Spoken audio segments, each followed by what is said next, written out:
Hey, let's play a little game. Let's imagine you're Joe Q normie, and you need to run out for some groceries. You hop in the car and head to the store. What store do you go to? Why, Walmart, of course. And being an unwitting victim of the sugar conspiracy, what do you buy when you're there? Coke, naturally. And you can get jabbed at Walmart these days, right? Well, then you might as well make sure to get your 6th Moderna booster while you're there. And don't forget to fill up with gas on your way home. Is this creeping you out? Then why don't you shut yourself in your house and never go out shopping again? That'll show them. After all, you can always order everything you need from Amazon, can't you? Are you noticing a pattern here? Yes, in case you haven't heard, BlackRock Inc. is now officially everywhere. It owns everything. Sadly for us, however, the creepy corporate claws of the BlackRock beast aren't content simply to clutch onto a near plurality of the shares of every major corporation in the world. No. BlackRock is now digging its talons in even further and flexing its muscles, putting that inconceivable wealth and influence to use by completely reordering the economy, creating scamdemics, and shaping the course of civilization in the process. Let's face it, if you're not concerned about the power BlackRock wields over the world by this point, then you're not paying attention. But don't worry if all of this is news to you. Most people have no idea where this investment giant came from, how it clawed its way to the top of the Wall Street dogpile, or what it has planned for your future. Let's fill in that gap in public understanding. I'm James Corbett of the Corbett Report, and today you're going to learn the story of how BlackRock conquered the world.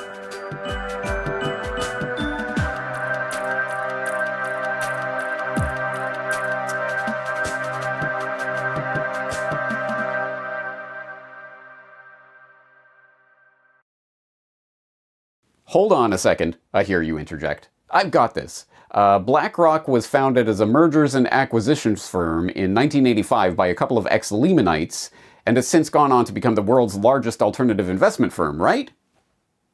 Wrong. That's Blackstone Inc., currently headed by Stephen Schwarzman. But don't feel bad if you confuse the two. The Blackstone-BlackRock confusion was done on purpose. In fact, BlackRock began in 1988 as a business proposal by investment banker Larry Fink and a gaggle of business partners. The appropriately named Fink had managed to lose $100 million in a single quarter in 1986 as a manager at First Boston Investment Bank by betting the wrong way on interest rates. Humbled by this humiliating setback, or so the story goes, Fink turned lemons into lemonade by crafting a vision for an investment firm with an emphasis on risk management. Never again would Larry Fink be caught off guard by a market downturn. Fink assembled some partners and brought his proposal to Blackstone co-founders, Pete Peterson and Stephen Schwarzman, who liked the idea so much that they agreed to extend Fink a $5 million line of credit in exchange for a 50% share in the business. Originally named Blackstone Financial Management, Fink's operation was turning a nice profit within months, had quadrupled the value of its assets in 1 year, and had grown the value of its portfolio under management to $17 billion by 1992.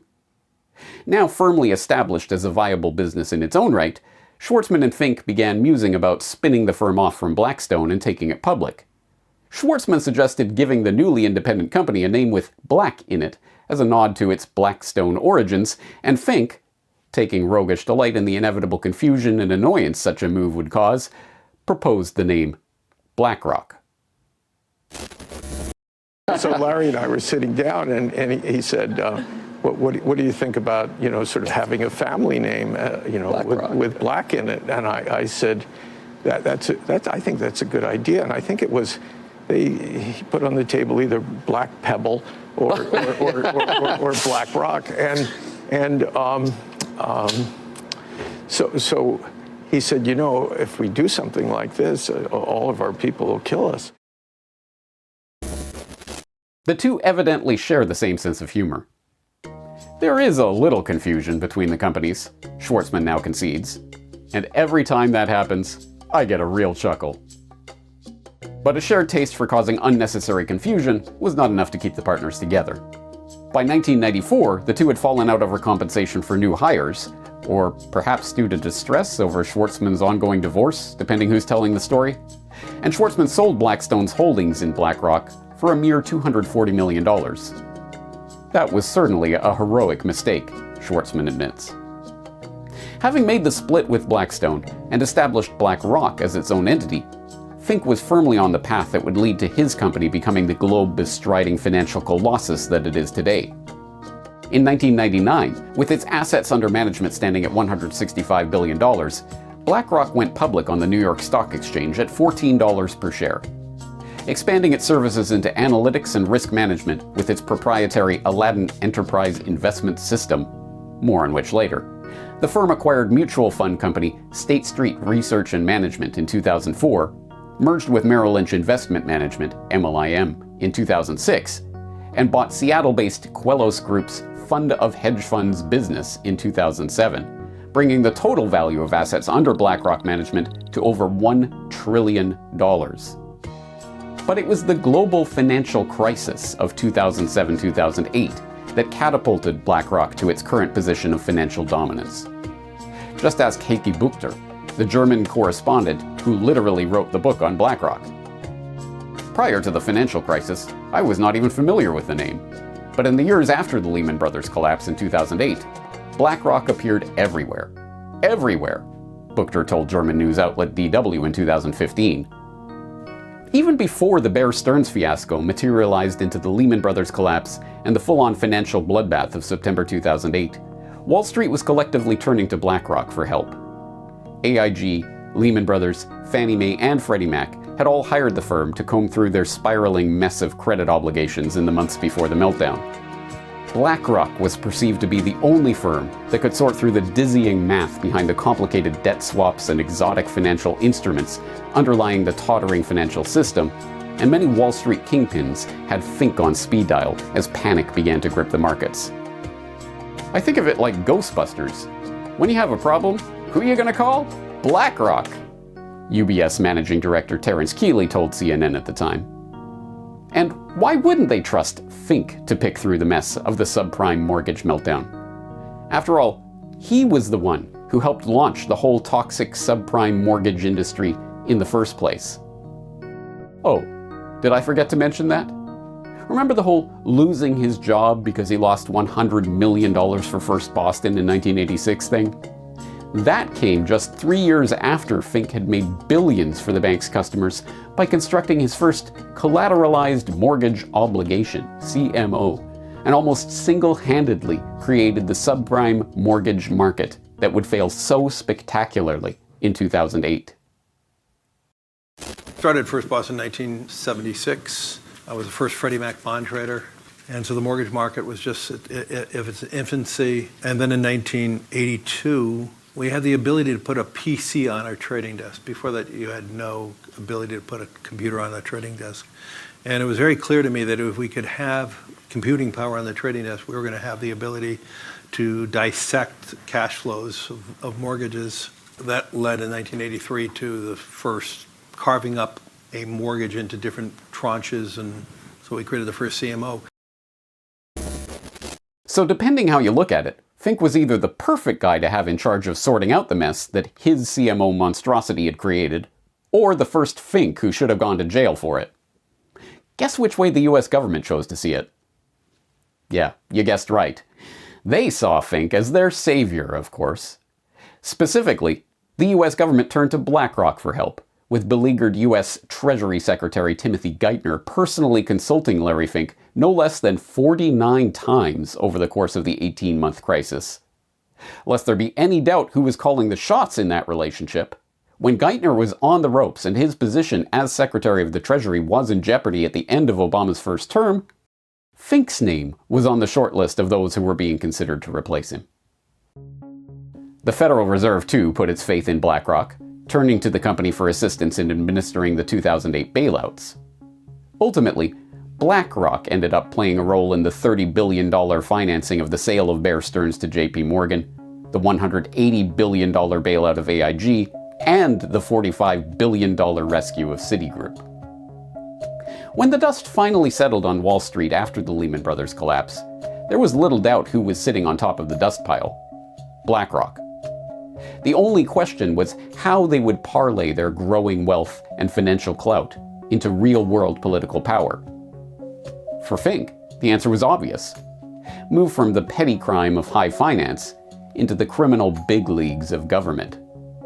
Accordingly, throughout the last decade, he has spent his time building up BlackRock's political influence until it has become, as even Bloomberg admits, the de facto fourth branch of government. When BlackRock executives managed to get their hands on a confidential Federal Reserve PowerPoint presentation threatening to subject BlackRock to the same regulatory regime as the big banks, the Wall Street behemoth spent millions successfully lobbying the government to drop the proposal. But lobbying the government is a roundabout way to get what you want. As any good financial guru will tell you, it's far more cost-efficient to make sure that no troublesome regulations are imposed in the first place. Perhaps that's why Fink has been collecting powerful politicians for years now, scooping them up as consultants, advisors, and board members, so that he can ensure BlackRock has a key agent at the heart of any important political event. As William Engdahl details in his own expose of BlackRock, BlackRock founder and CEO Larry Fink is clearly interested in buying influence globally.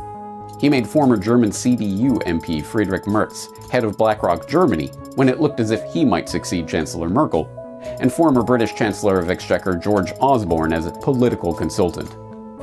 Fink named former Hillary Clinton Chief of Staff Cheryl Mills to the BlackRock board when it seemed certain Hillary would soon be in the White House. He has named former central bankers to his board and gone on to secure lucrative contracts with their former institutions. Stanley Fischer, former head of the Bank of Israel and also later vice chairman of the Federal Reserve, is now senior advisor at BlackRock. Philip Hildebrand, former Swiss National Bank president, is vice chairman at BlackRock, where he oversees the BlackRock Investment Institute. Jean Boivin, the former deputy governor of the Bank of Canada, is the global head of research at BlackRock's Investment Institute. And it doesn't end there. When it came time for Biden's handlers to appoint the director of the National Economic Council, responsible for the coordination of policymaking on both domestic and international economic issues, naturally they turned to Brian Dees, the former global head of sustainable investing at BlackRock Inc. And the rest, as they say, is history. Or, more accurately, is the present. Because when we peel back the layers of propaganda from the past 3 years, we find that the remarkable events of the scamdemic have absolutely nothing whatsoever to do with a virus. We are instead witnessing a changeover in the monetary and economic system that was conceived, proposed, and then implemented by, you guessed it, BlackRock.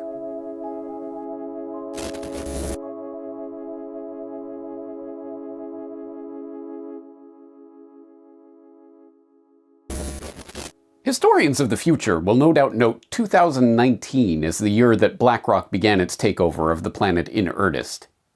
It was in January of that fateful year that Joe Biden crawled cap in hand to Larry Fink's Wall Street office to seek the financial titan's blessing for his presidential selection. "I'm here to help," Fink reportedly replied.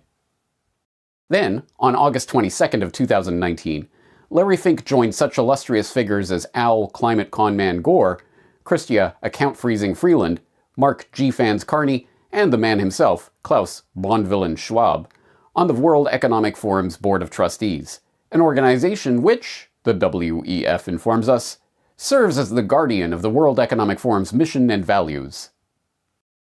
But which values are those, precisely, you might ask, and what does Yo-Yo Ma have to do with it? It was another event that took place on August 22, 2019, however, that captures our attention today. As it turns out, August 22nd was not only the date that Fink achieved his globalist knighthood on the WEF board, it was also the date that the financial coup d'etat, later erroneously referred to as a pandemic, actually began.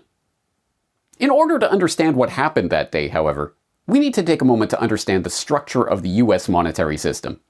You see, greatly oversimplifying things for ease of understanding, there are actually two types of money in the banking system. There's bank money, the money that you and I use to transact in the real economy, and there's reserve money, the money that banks keep on deposit at the Federal Reserve. These two types of money circulate in two separate monetary circuits, sometimes referred to as the retail circuit, bank money, and the wholesale circuit, reserve money.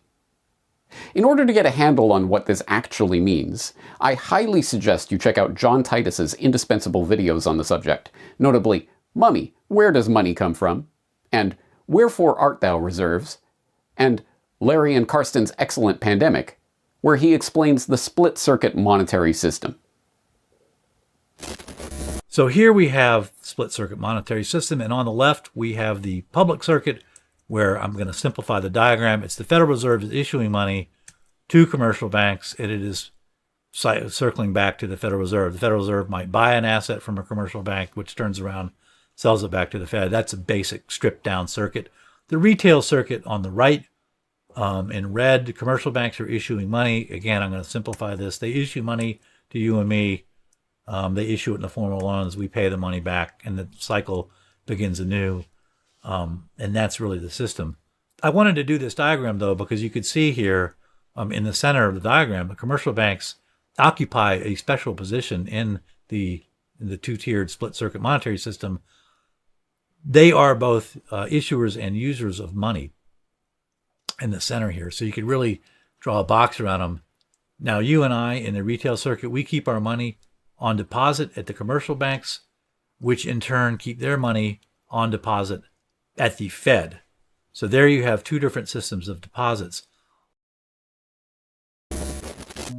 But the point of the two-circuit system is that, historically speaking, the Federal Reserve was never able to print money in the sense that people usually understand that term.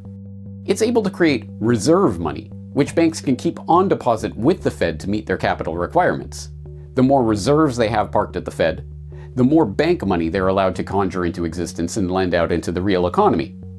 The gap between Fed-created reserve money and bank-created bank money acts as a type of circuit breaker, and this is why the flood of reserve money that the Fed created in the wake of the global financial crisis of 2008 did not result in a spike in commercial bank deposits. But all that changed 3 years ago. As Titus observes, by the time of the scamdemic bailouts of 2020, the amount of bank money sitting in deposit in commercial banks in the US, a figure which had never shown any correlation with the total amount of reserves held on deposit at the Fed, suddenly spiked in lockstep with the Fed's climbing balance sheet. Clearly, something had happened between the 2008 bailout and the 2020 bailout. Whereas the tidal wave of reserve money unleashed to capitalize the banks in the earlier bailout hadn't found its way into the real economy, the 2020 bailout money had. So, what happened? BlackRock happened. That's what. Specifically, on August 15, 2019, BlackRock published a report under the typically eye-wateringly boring title, Dealing with the Next Downturn, From Unconventional Monetary Policy to Unprecedented Policy Coordination. Although the paper did not catch the attention of the general public, it did generate some press in the financial media, and, much more to the point, generated interest from the gaggle of central bankers who descended on Jackson Hole, Wyoming, for the annual Jackson Hole Economic Symposium taking place on August 22, 2019.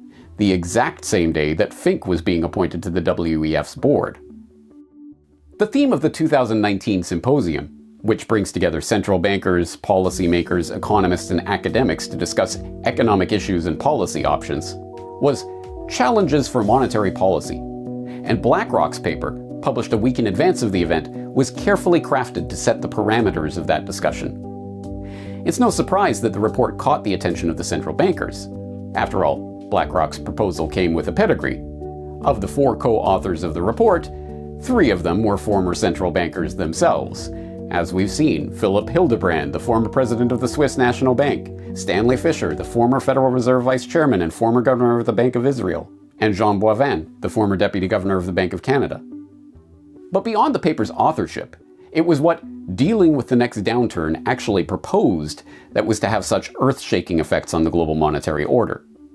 The report starts by noting the dilemma that the central bankers found themselves in by 2019. After years of quantitative easing, QE, and ZIRP, zero interest rate policy, and even the once unthinkable NIRP, negative interest rate policy, the banksters were running out of room to operate.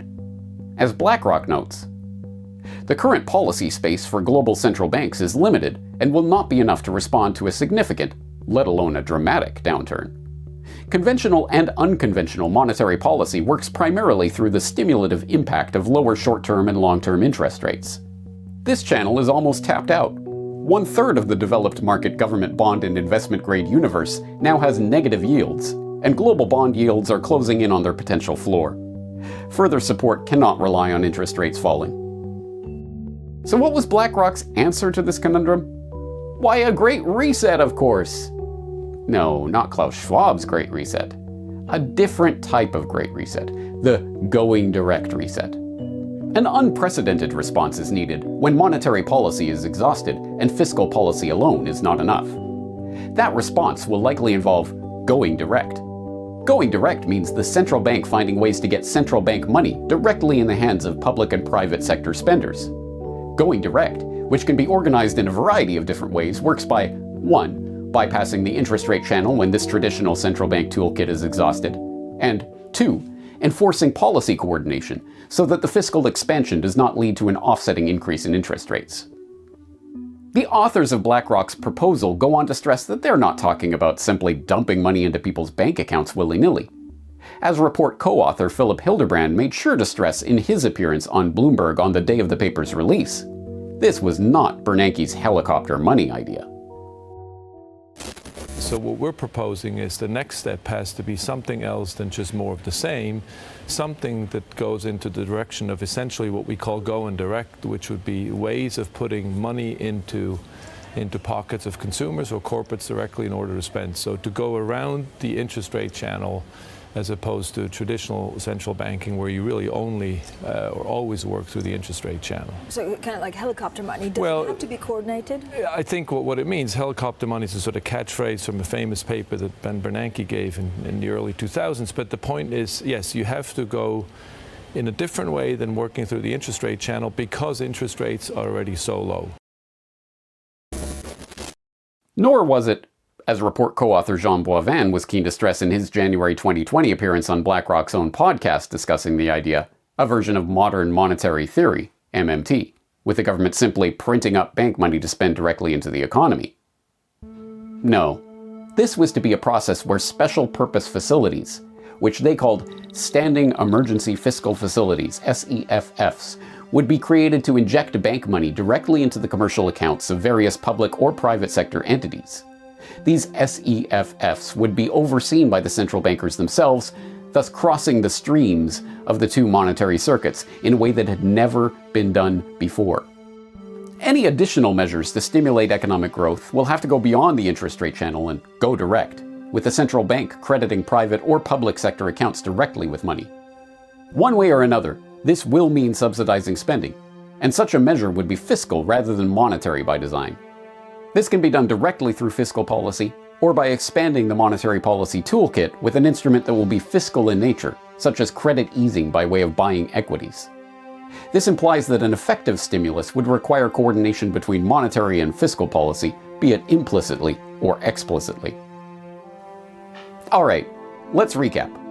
On August 15, 2019, BlackRock came out with a proposal calling for central banks to adopt a completely unprecedented procedure for injecting money directly into the economy in the event of the next downturn. Then, on August 22, 2019, the central bankers of the world convened in Wyoming for their annual shindig to discuss these very ideas. So, did the central bankers listen to BlackRock? You bet they did.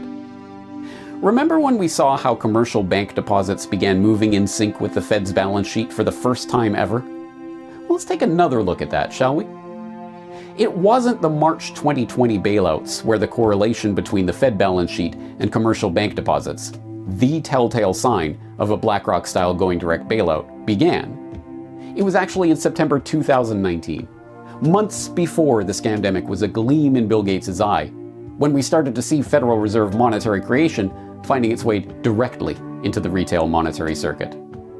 In other words, it was less than 1 month after BlackRock proposed this revolutionary new type of fiscal intervention that the central banks began implementing that very idea.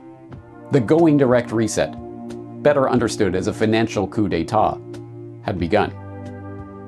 To be sure, this going direct intervention was later offset by the Fed's next scam for forcing more government debt on depositors, but that's another story.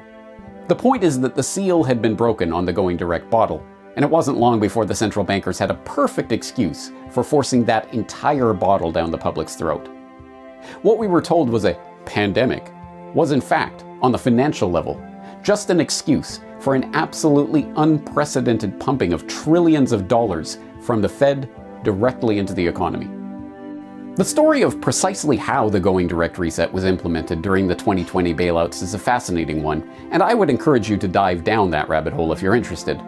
But for today's purposes, it's sufficient to understand what the central bankers got out of the going direct reset.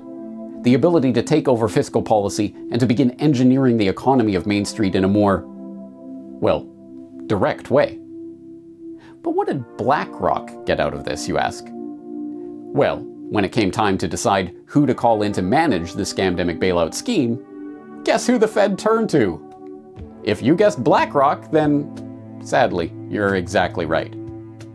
Yes, in March 2020, the Federal Reserve hired BlackRock to manage 3 separate bailout programs: its commercial mortgage-backed securities program, its purchases of newly issued corporate bonds, and its purchases of existing investment-grade bonds and credit ETFs. To be sure, this bailout bonanza wasn't just another excuse for BlackRock to gain access to the government purse and distribute funds to businesses in its own portfolio, though it certainly was that. And it wasn't just another emergency where the chairman of the Federal Reserve had to put Larry Fink on speed dial, not simply to shower BlackRock with no-bid contracts, but to manage his own portfolio, although it certainly was that too. It was also a convenient excuse for BlackRock to bail out one of its own most valuable assets, iShares, the collection of exchange-traded funds, ETFs, that it acquired from Barclays for $13.5 billion in 2009, and that had ballooned to a $1.9 trillion juggernaut by 2020.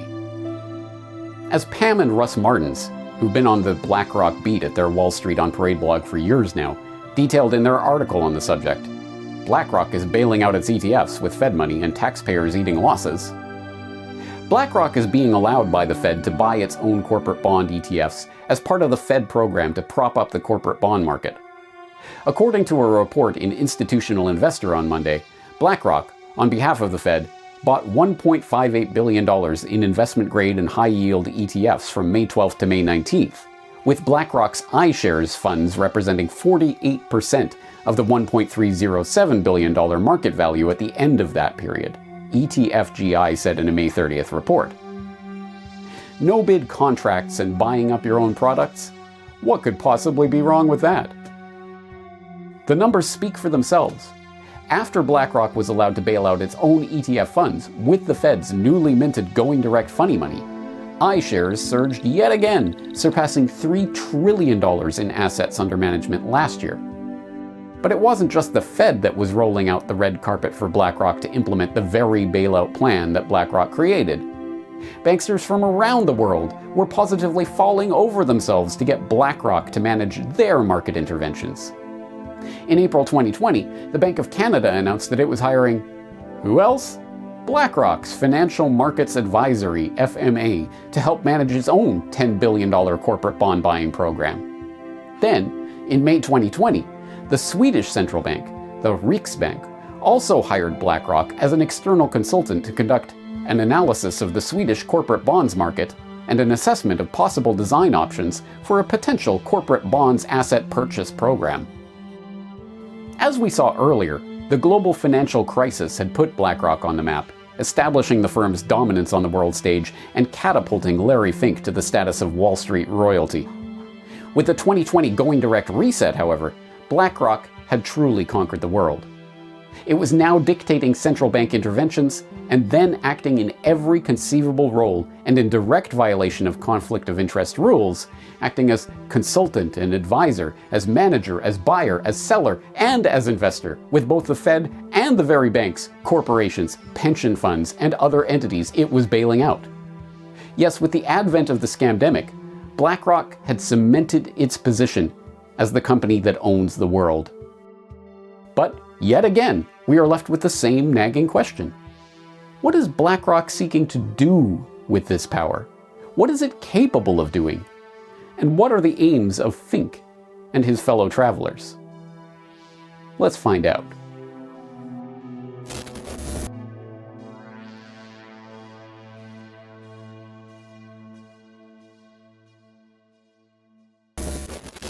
As you now know, BlackRock started out life as Blackstone Financial Management in the offices of the Blackstone Group in 1988.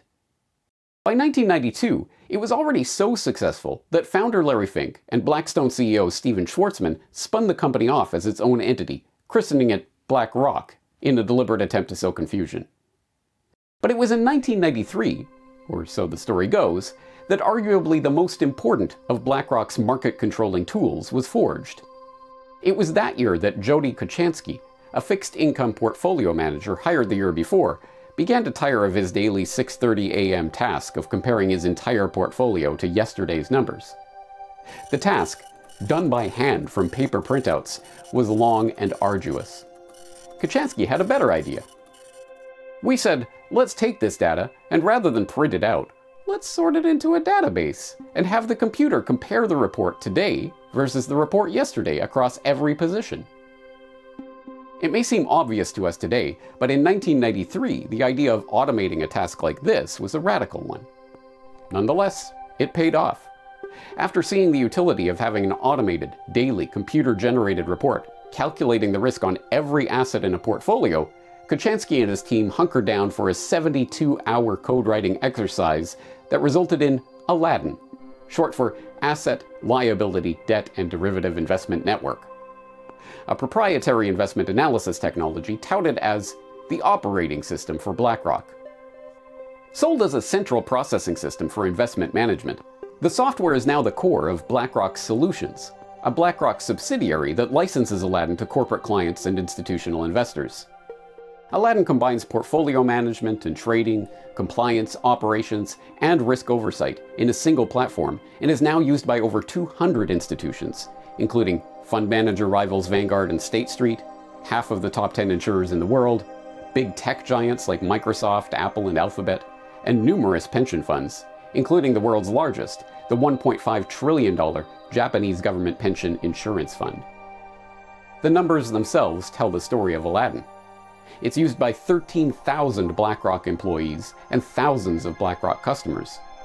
It occupies 3 data centers in the US, with BlackRock planning to open 2 more in Europe. It runs thousands of Monte Carlo simulations, computational algorithms that model the probability of various outcomes in chaotic systems, every day, on each one of the tens of millions of securities under its purview. And by February 2017, Aladdin was managing risk for $20 trillion worth of assets. That's when BlackRock stopped reporting this figure since, as the company told the Financial Times, total assets do not reflect how clients use the system. An anonymous source in the company had a different take. The figure is no longer disclosed because of the negative attention the enormous sums attracted. In this case, the phrase enormous sums almost fails to do justice to the truly mind-boggling wealth under the watchful eye of this computer system. As the Financial Times went on to report, the combination of the scores of new clients using Aladdin in recent years and the growth in the stock and bond markets in that time has meant that the total value of assets under the system's management is much larger than the $20 trillion reported in 2017. Today, $21.6 trillion sits on the platform from just a third of its 240 clients, according to public documents verified with the company's and first-hand accounts. For context, that figure, representing the assets of just 1/3 of BlackRock's clientele, itself accounts for 10% of the value of all the stocks and bonds in the world. But if the idea of this amount of the world's assets being under the management of a single company's proprietary computer software concerns you, BlackRock has a message for you. Relax. The official line is that Aladdin only calculates risk. It doesn't tell asset managers what to buy or sell. Thus, even if there were a stray line of code or a wonky algorithm somewhere deep inside Aladdin's programming getting its investment analysis catastrophically wrong, the final decision on any given instrument would still come down to human judgment. Needless to say, that's a lie. In 2017, BlackRock unveiled a project to replace underperforming human stock pickers with computer algorithms.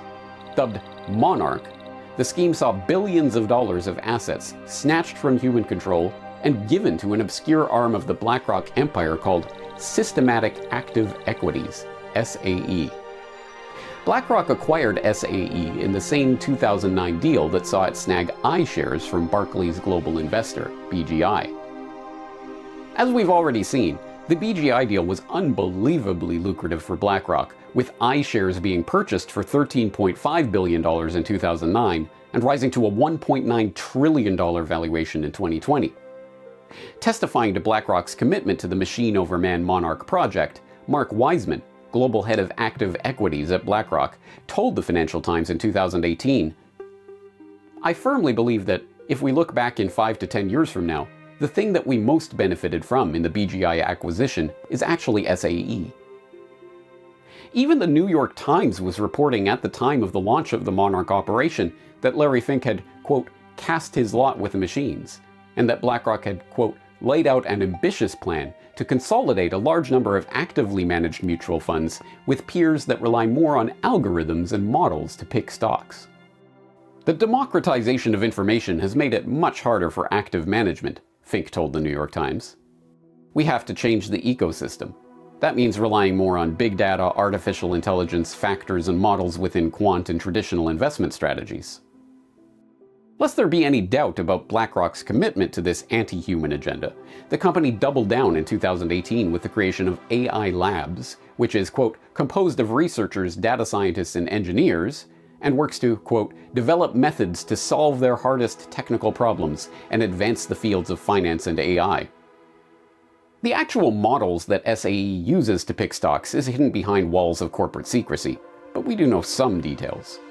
We know, for instance, that SAE collects over 1,000 market signals on each stock under evaluation, including everything from the obvious statistics you would expect in any quantitative analysis of the equities markets, trading price, volume, price-to-earnings ratio, etc., to the more exotic forms of data harvesting that are possible when complex learning algorithms are connected to the mind-boggling amounts of data now available on seemingly everyone and everything.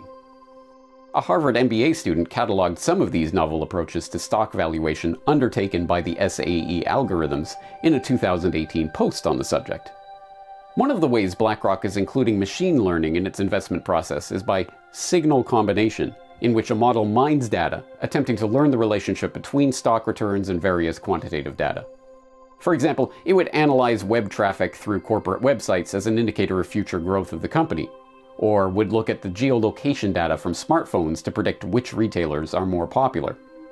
In doing so, researchers must recalibrate and refine the model to make sure it was adding value and not just rediscovering well-known market behaviors already known by fundamental fund managers. Another important machine learning application came when it was combined with natural language processing. In this model, the technology learns in an adaptive way what are the words that can predict future performance of stocks. This model was used on analysis of broker reports and corporate filings, and the technology discovered that CEOs' remarks tend to be generally more positive. So then it started giving more importance to the comments of the CFO or the Q&A portion of conference calls. So let's recap. We know that BlackRock now manages well in excess of $21 trillion of assets with its Aladdin software, making a significant portion of the world's wealth dependent on the calculations of an opaque, proprietary BlackRock operating system. And we know that Fink has cast his lot in with the machines and is increasingly devoted to finding ways to leverage so-called artificial intelligence, learning algorithms, and other state-of-the-art technologies to further remove humans from the investment loop. But here's the real question. What is BlackRock actually doing with its all-seeing eye of Aladdin and its SAE robo-stock pickers and its AI labs? Where are Fink and the gang actually trying to take us with the latest and greatest in cutting-edge fintech wizardry? Luckily, we don't exactly need to scry the tea leaves to find our answer to that question. Larry Fink has been kind enough to write it down for us in black and white. You see, every year since 2012, Fink has taken it upon himself as de facto ruler of the world's wealth to pen an annual letter to CEOs laying out the next steps in his scheme for world domination. He writes the letter as, quote, a fiduciary for our clients who entrust us to manage their assets, to highlight the themes that I believe are vital to driving durable long-term returns and to helping them reach their goals. Sometimes referred to as a call to action to corporate leaders, These letters from the man stewarding over a significant chunk of the world's investable assets actually do change corporate behavior. That this is so should be self-evident to anyone with 2 brain cells to rub together, which is precisely why it took a team of researchers months of painstaking study to publish a peer-reviewed paper concluding this blindingly obvious fact. Portfolio firms are responsive to BlackRock's public engagement efforts. You don't say. So, what is Larry Fink's latest hobby horse, you ask? Why, the ESG scam, of course. That's right, Fink used his 2022 letter to harangue his captive audience of corporate chieftains about the power of capitalism. By which he means the power of capitalism to more perfectly control human behavior in the name of sustainability. Specifically, it's been 2 years since I wrote that climate risk is investment risk, and in that short period, we have seen a tectonic shift of capital. Sustainable investments have now reached $4 trillion. Actions and ambitions towards decarbonization have also increased. This is just the beginning. The tectonic shift towards sustainable investing is still accelerating. Whether it is capital being deployed into new ventures focused on energy innovation, or capital transferring from traditional indexes into more customized portfolios and products, we will see more money in motion. Every company and every industry will be transformed by the transition to a net zero world. The question is, will you lead or will you be led? Ooh, I want to lead, Larry. Pick me, pick me. But please tell me how I can lead my company into this brave new net zero world order. Stakeholder capitalism is all about delivering long-term, durable returns for shareholders. And transparency around your company's planning for a net zero world is an important element of that. But it's just one of many disclosures we and other investors ask companies to make. As stewards of our clients' capital, we ask businesses to demonstrate how they're going to deliver on their responsibility to shareholders, including through sound environmental, social, and governance practices and policies. Yes, to the surprise of absolutely no one, Larry Fink has signed BlackRock on to the multi-trillion-dollar scam that is environmental, social, and governance practices and policies, better known as ESG. For those who don't know about ESG yet, they might want to get up to speed on the topic with my presentation earlier this year on ESG and the Big Oil Conspiracy.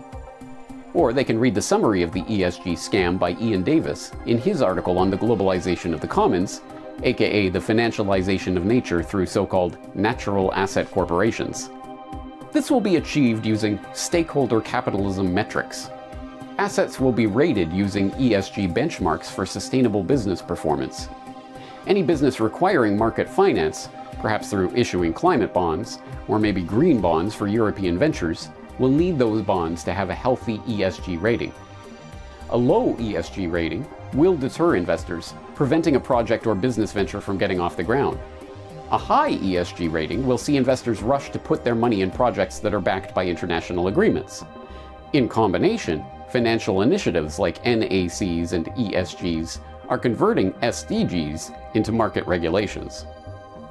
In other words, ESG is a set of phony baloney metrics that are being cooked up by globalist think tanks and would-be ruling councils, like the World Economic Forum, to serve as a type of social credit system for corporations.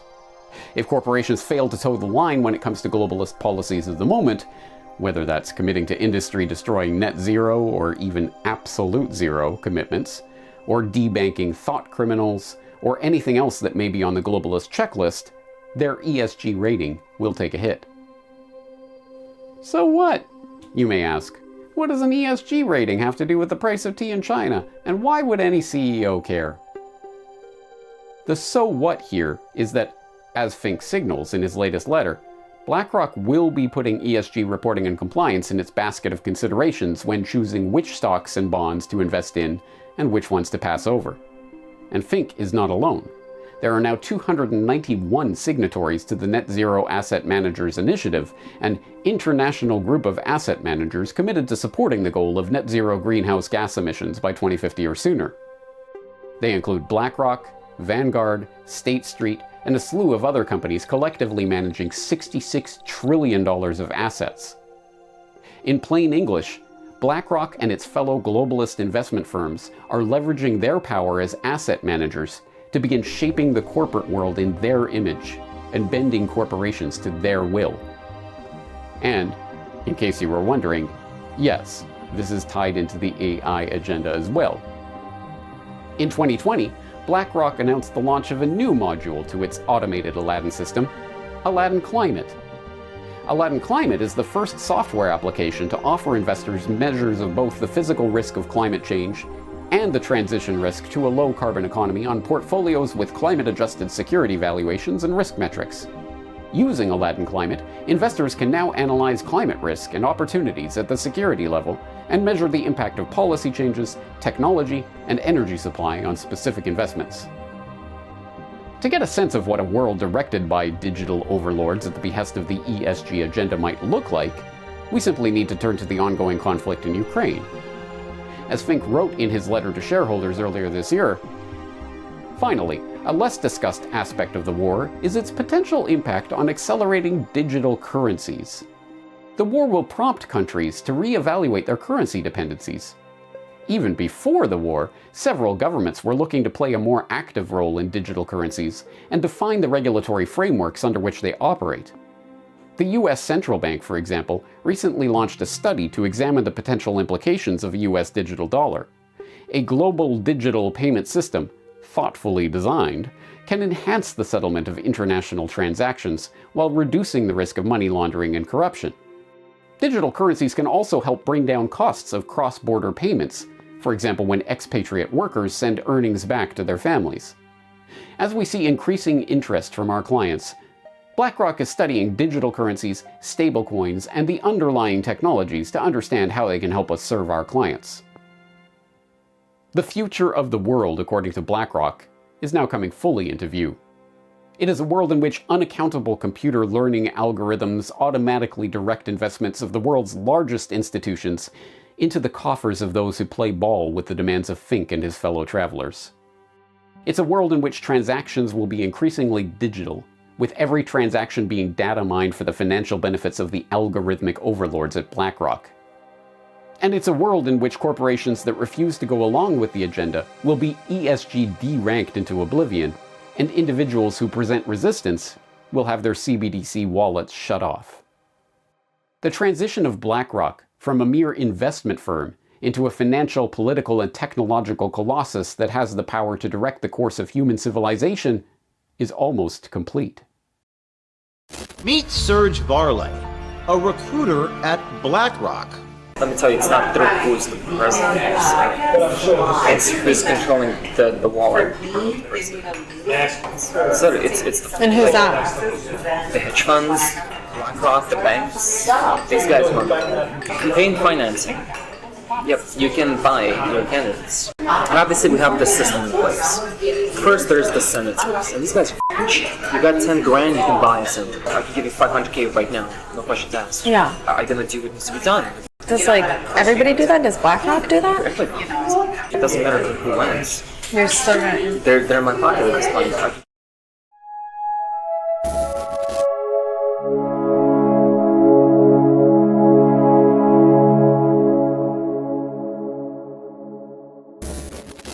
As bleak as the exploration of this world-conquering juggernaut is, there is a ray of hope on the horizon.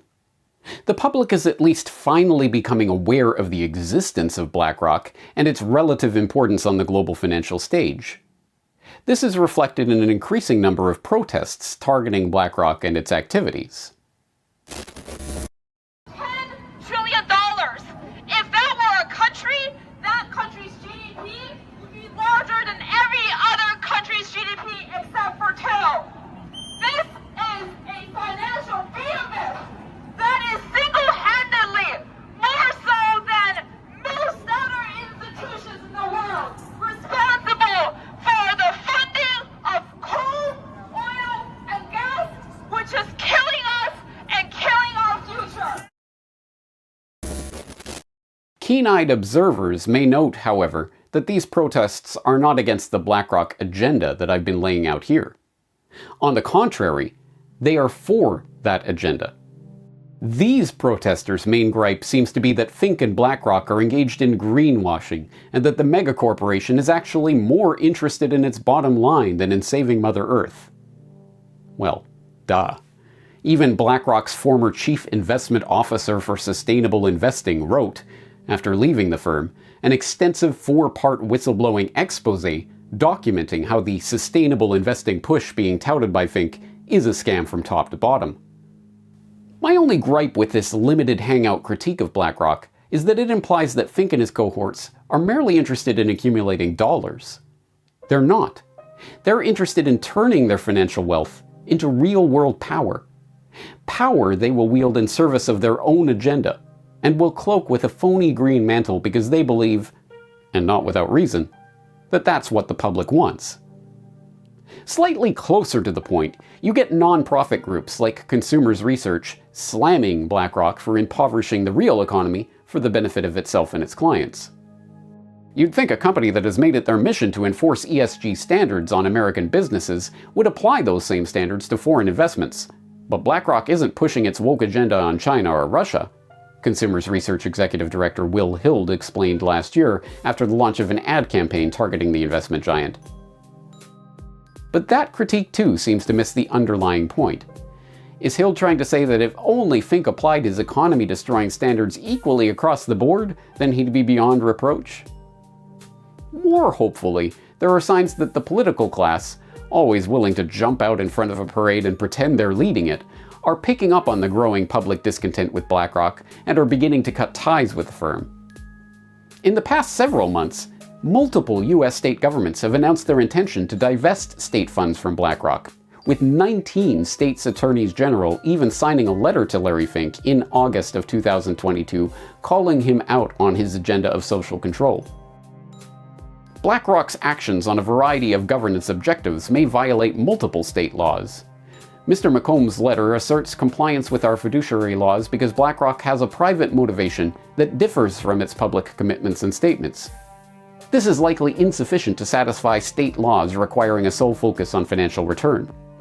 Our states will not idly stand for our pensioners' retirements to be sacrificed for BlackRock's climate agenda.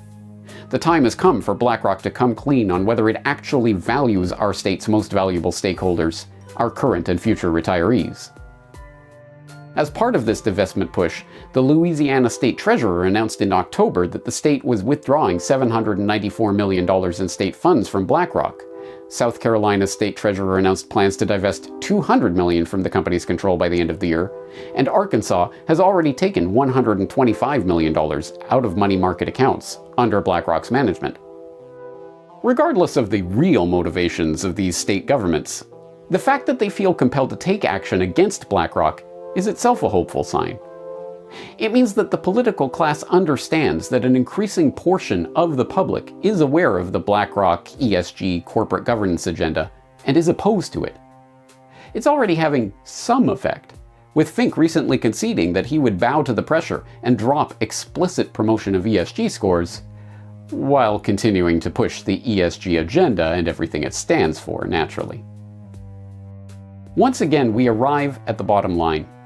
The only thing that truly matters is public awareness of the issues involved in the rise of a financial and political and technological giant like BlackRock, and it is only general public opinion that can move the needle when it comes to removing the wealth and thus the power from a behemoth like the one that Fink has created.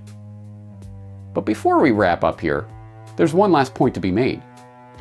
You might remember that we opened this exploration by highlighting BlackRock's position as one of the top institutional shareholders in Walmart, and in Coca-Cola, and in Moderna, and in Exxon, and in Amazon, and in seemingly every other company of significance on the global stage. Now, the fact checkers will tell you this doesn't actually matter because it's the shareholders who actually own the stock, not BlackRock itself. But that raises a further question. Who owns BlackRock? Oh, of course. Now, I realize this is a lot of information to take in at once. Go ahead and re-watch this video once or twice. Follow some of the many links contained herein to better familiarize yourself with this material. Share these reports with others. But if after taking all of this in, you find yourself looking back over these top institutional holders lists and saying, hey, wait, who's the Vanguard Group? Well then, I'd say you're starting to get it. Good job. So, who is the Vanguard Group? It's an excellent question, and one that I'll be answering in the next edition of the Corbett Report subscriber newsletter. I hope you're there for the answer. All right, enough green screen tomfoolery. This is James Corbett of CorbettReport.com, the creator, writer, director, producer of the How BlackRock Conquered the World documentary that you've just been enjoying. And if you have made it this far, then congratulations. You are now better informed on this subject than 99% of the public. So with that great power comes the great responsibility of sharing this information with others. So I ask you, if you did get anything out of today's presentation, that you do share it with people that you know in your life, because I think it is awareness of this information that is incredibly important, the incredibly important part of solving the problem of BlackRock. And if you are interested in that question of solving the problem of BlackRock, boy, have I got more material for you. Yes, coming up on my next edition of Solutions Watch, my regular weekly series where I'm looking at solutions to the problems that are often posed in the independent media but rarely solved, I'm going to talk about the problem of BlackRock and how we can go about contributing to its solution. So there's more on that coming shortly from CorbettReport.com. But if this is your first time enjoying a Corbett Report presentation, then let me inform you that there's even better news in your information dissemination task that I've just given you. I have made it as easy as possible for you to get this information out to others, specifically by making not just this video and not just the audio download, but a complete hyperlinked transcript with a source of every single thing that I've talked about in today's presentation, completely available for free at corbettreport.com/BlackRock. You go there and you will find the audio video downloads and a complete hyperlink transcript of this entire documentary. So I hope that is useful for you. And if it is, please do help spread this to others. Now, as you may or may not have noticed, if you are a Corbett Report subscriber, you may have noticed that this entire documentary is almost entirely based on an editorial series that I released in the Corbett Report subscriber newsletter last November. So if you are a Corbett Report subscriber, you will be way ahead of this curve. You are always ahead of the game. So Corbett Report subscribers, give yourself a pat on the back and please help me get this information out to others. If you are not a Corbett Report subscriber and would like access, early access as it were, to my next documentaries and things that I'm working on, well, you can do so. First of all, the newsletter, it contains an editorial which is available for free all the time, as with all of my work. So if you want to just sign up for the free email list and get informed every time I post anything, including an editorial, then you can go to corbettreport.substack.com.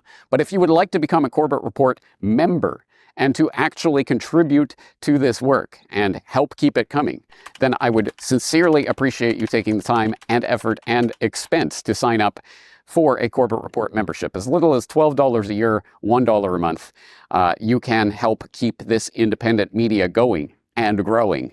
And I do appreciate that. So that information is available at corbettreport.com/members.